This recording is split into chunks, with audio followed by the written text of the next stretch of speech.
Hello friend, हम लोग 1857 की क्रांति पढ़ रहे हैं, यानी भारत का प्रथम स्वतंत्रता संग्राम को पढ़ रहे हैं हम लोग। तो इसमें से हम लोगों ने देखा था इस क्रांति का आगाज़ कब हुआ था, किसने किया था।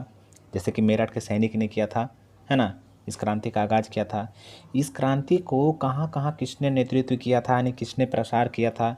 जैसे दिल्ली में बहादुर शाह जफर को नवाब राजा सम्राट बनाया गया और बख्त खां को नेतृत्व करने के लिए बोला गया और उनको सेनापति बना दिया गया था, है ना। उसी प्रकार कानपुर में झांसी, फैजाबाद, बरेली, ये सब हम लोग सब पढ़ लिए पिछले वीडियो में, है ना।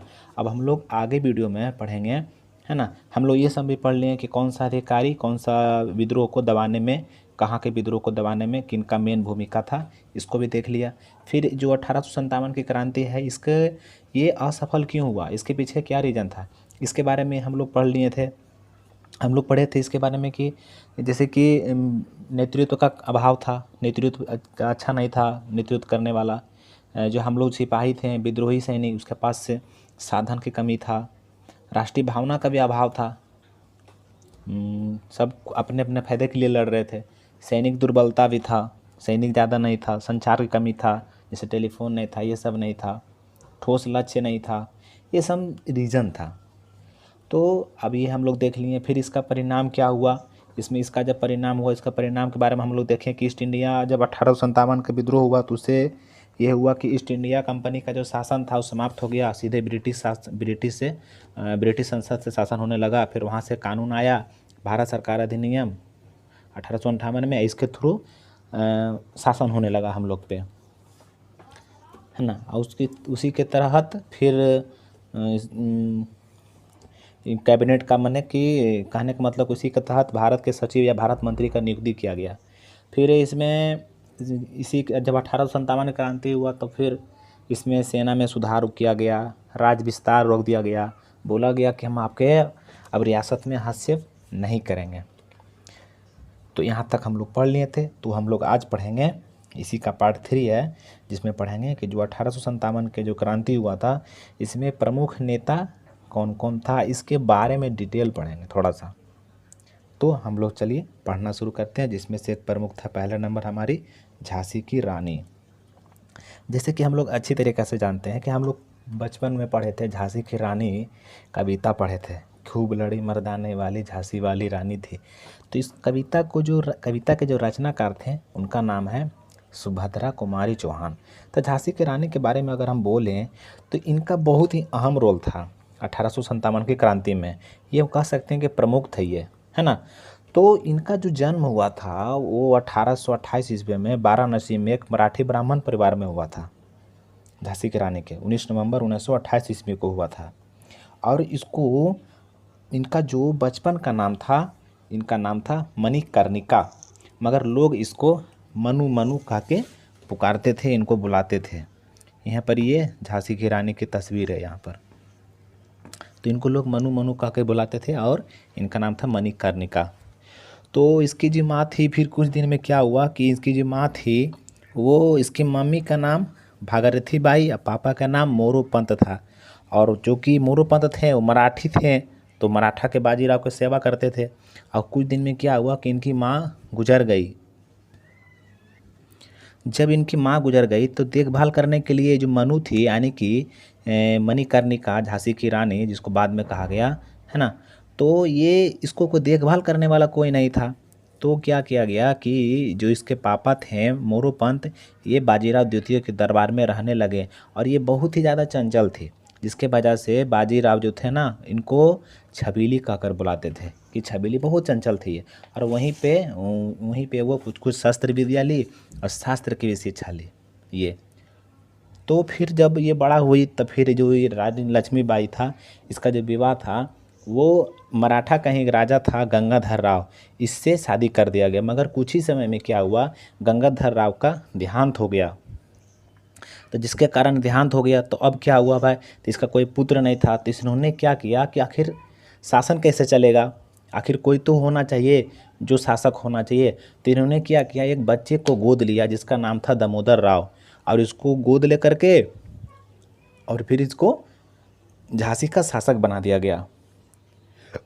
और खुद वो जो पुत्र था, देखो दत्त यहाँ पर लिखा होगा दत्तक पुत्र, यहाँ पे एक सेकेंड बताते हैं। देखिए दत्तक पुत्र, यहाँ पे दत्तक पुत्र मतलब होता है गोद लिया पुत्र। तो यही जो दामोदर राव था, दामोदर राव को गोद, झांसी की रानी थी वो गोद उसको दत्तक पुत्र को लिए थे और खुद उसकी संरक्षिका बन गई। उसको मैं एक प्रकार से वो उसकी संरक्षा बन गई। तो इस प्रकार से हुआ और फिर वो चलाने लगी राजपाट। मगर क्या हुआ था कि जो लॉर्ड डलहौजी था वो क्या किया था कि हड़प नीति के कारण, उसका हड़प नीति था, फूट डालो शासन करो, हड़प नीति अपनाता था। तो क्या हुआ ना कि वो झांसी को बोल दिया कि झांसी जो है ये ब्रिटिश का राज है, उसको ब्रिटिश में मिला लिया। जिसके कारण ये झांसी की रानी को गुस्सा आ गया और वो इस क्रांति में भाग ले ली और पूरा एकदम गर्दा छोड़ा दी धर के, और झांसी और ग्वालियर पर अधिकार कर ली, है ना ये लक्ष्मीबाई।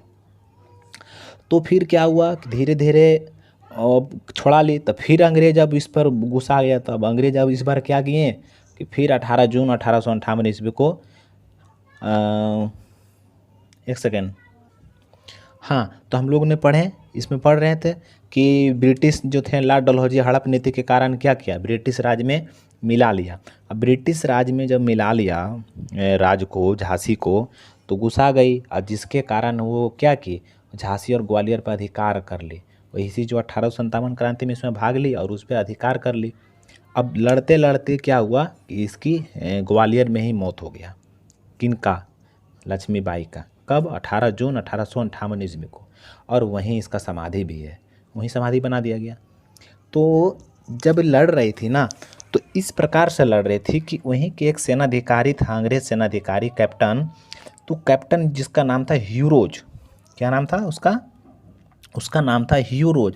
ह्यूरोज ने बोला इसको, ह्यूरोज ने कहा कि विद्रोहियों में, विद्रोही जो सैनिक थे, विद्रोही में यही एक मर्द थे। ये सवाल पूछता है ये कि किसने कहा था, ह्यूरोज ने कहा था। फिर जब रानी लक्ष्मीबाई थी, उसका घोड़ा का नाम, रानी लक्ष्मीबाई का घोड़ा का नाम बादल था, ये भी मारा गया था। ये तो स्टार्टिंग में ही बता दिए कि झांसी की रानी लक्ष्मीबाई, झांसी की रानी जो कविता था, इसका जो रचनाकार था सुभद्रा कुमारी चौहान।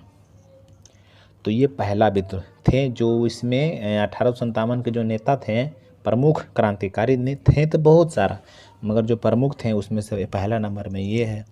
दूसरा नंबर हमारा थे तापिया तोपे। तापिया तोपे जो थे वो मूल रूप से महाराष्ट्र के नासिक में इनका जन्म हुआ था। गांव का नाम था एओला, इनका गांव का नाम था, महाराष्ट्र में नासिक में एओला। इनका ऐसे तापिया तोपे बाद में नाम पॉपुलर हो गया, मगर इनका जो मेन मूल नाम था, उनका नाम था रामचंद्र पांडुरंग राव, रामचंद्र पांडुरंग राव। तो ये भी जो थे तापिया तोपे, तो ये भी मराठी ब्राह्मण परिवार से थे। और इन्होंने एक तो ग्वालियर में झांसी रानी लक्ष्मीबाई को साथ दिया और कानपुर में नाना साहब को साथ दिया। और ये बहुत ही बहादुरी से दोनों जगह ये तापिया तोपे लड़े। मगर इनका एक मित्र था, मध्य प्रदेश के एक मित्र था, मध्य प्रदेश के शिवपुरी में, मध्य प्रदेश के शिवपुरी में एक जमींदार मित्र थे। इनको धोखे से पकड़वा दिया नाना साहब को। तो नाना साहब पकड़वा गए। उनको मैंने सवाल पूछ दिया था कि किसने पकड़वाया था या कैसे पकड़ाया गया था, धोखे से पकड़ा गया था। तो एग्ज़ाम में सवाल इस तरह से पूछता है कि झांसी, या तो पूछ देगा कि कानपुर में नाना साहब के साथ किसने दिया था, तो तापिया तोपे ने। तो झांसी और ग्वालियर में लक्ष्मीबाई के साथ मिलकर अंग्रेजों से लोहा किसने लिया, तो तापिया तोपे ने लिया। ऐसे करके सवाल पूछता है। तो ये था तापिया तोपे के बारे में। देखिए तापिया तोपे की तस्वीर। अगला है नाना साहब। तो नाना साहब जो थे वो कानपुर में नेतृत्व कर रहे थे। नाना साहब, इनका जो नेतृत्व करना था, जो 1857 क्रांति हुआ, वो कानपुर में नेतृत्व कर रहे थे। और नाना साहब जो थे ये भी गोद लिए पुत्र थे। ये बाजीराव किसका, पेशवा बाजीराव द्वितीय के अपना पुत्र, पेशवा उसका नहीं था, पेशवा का अपना पुत्र नहीं था। और ये नाना साहब का जो मूल नाम था वो था ढोडू पंत। इनका मूल नाम था ढोडू पंत। ये देखिए ढोडू पंत यही था। किसका पुत्र था, दत्तक पुत्र। दत्तक पुत्र कहने का मतलब हो गया गोद लिया पुत्र, बाजीराव द्वितीय का। और हम बताए थे कि इसमें देखिए यही कहा जाता है ना कि इसमें कोई मेन लक्ष्य नहीं था। इसको देखो नाना साहब भी जो थे इनको कुछ परेशानी हुआ, इनका देखिए पेंशन बंद कर दिया गया, जिसके वजह से ये क्या किए, अंग्रेज से गुस्सा हो गया और संघर्ष करने लगे। 1857 क्रांति में भाग ले लिए और फिर जम के लड़ने लगे।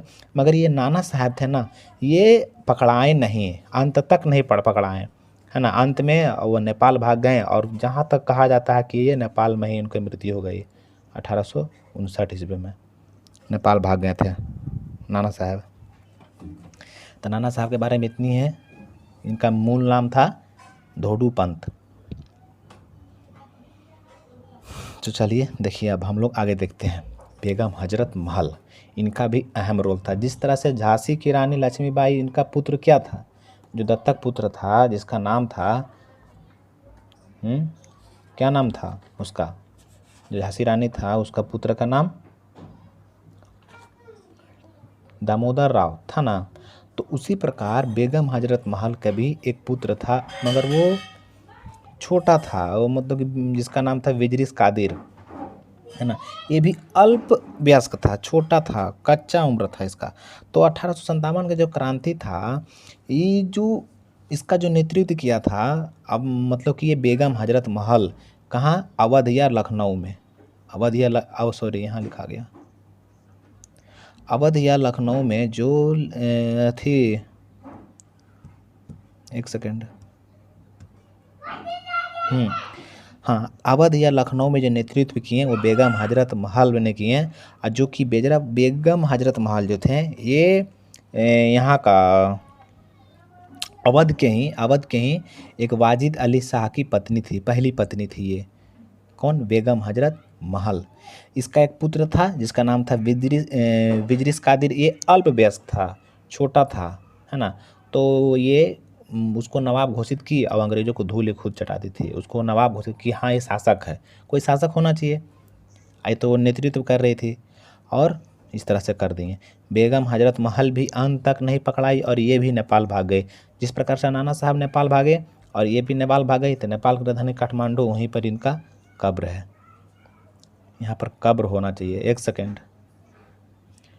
तो बेगम हजरत महल नेपाल भाग गई और वो उधर ही मर गई, है ना। तो उनका वहीं कब्र है, कहाँ? काठमांडू में। ये हो गया, काठमांडू में है।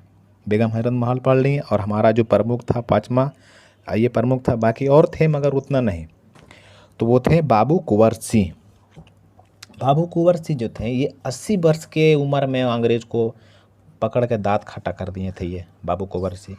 इनका जन्म जो था वो भोजपुर जिला में जगदीशपुर गांव में हुआ था 1777 ईस्वी में।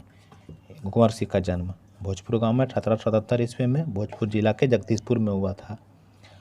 और इन्होंने भी विद्रोही सैनिक, इन्होंने मैंने 1857 के जो क्रांति हुआ था, तो दानापुर में जो विद्रोही सैनिक थे, पटना में जो दानापुर है, वहाँ जो दानापुर के जो विद्रोही सैनिक थे वहाँ का नेतृत्व किसने किया था? बाबू कुंवर सिंह ने किए थे।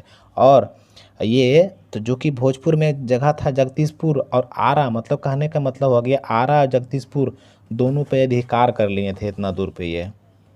और मगर कर लिए थे तो अंग्रेज के पास आर्थिक संसाधन अधिक था, तो क्या किया कि वो आरा जगदीशपुर पर फिर से पुनः कब्जा कर लिया।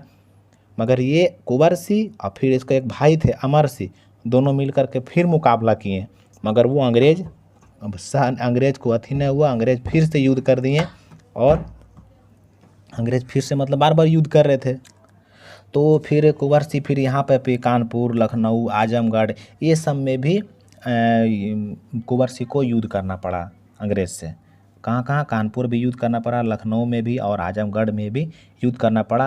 और जब जगदीशपुर से युद्ध करके जब वो रास्ते में लौट रहे थे तो वो घायल हो गए थे। और घायल हो गए थे तो इसी कारण रास्ते में ही उनका मौत हो गया, है ना। जगदीशपुर से लौट रहे थे और रास्ते में ही उनका मौत हो गया 1858 ईस्वी को, और वो शहीद हो गए। और चूँकि जो कुंवर सिंह थे ना, वो परमार वंश हम लोग जानते हैं, वो परमार वंश के राजा एक थे, राजा भोज, उसी का वंशज थे। ये पूछेगा कि कुंवर सिंह किस वंश के था, किस वंश के था? तो परमार वंश के। और वहाँ के शासक था राजा भोज, उसी के वंशज था ये, थे ये बाबू कुंवर सिंह। तो कैसा लगा वीडियो? अगर वीडियो अच्छा लगा तो लाइक कीजिए, चैनल को सब्सक्राइब कर लीजिए ताकि हर इसी प्रकार का वीडियो आपके पास आता रहे। चलिए मिलते हैं अगले वीडियो में, धन्यवाद। हाँ, एक बात और, हम लोग आगे की वीडियो में पढ़ेंगे अब किसान आंदोलन पढ़ेंगे, जो 1857 ईस्वी के बाद भारत में किसान आंदोलन हुआ, जैसे नील विद्रोह हुआ, उसके बाद फिर पवना विद्रोह हुआ, दक्कन का विद्रोह हुआ, फिर उत्तर प्रदेश में किसान हुआ, मोपला विद्रोह हुआ, रंपा विद्रोह हुआ, ये सब जितना सारा विद्रोह था उसको बारे में हम लोग पढ़ेंगे अगले वीडियो में।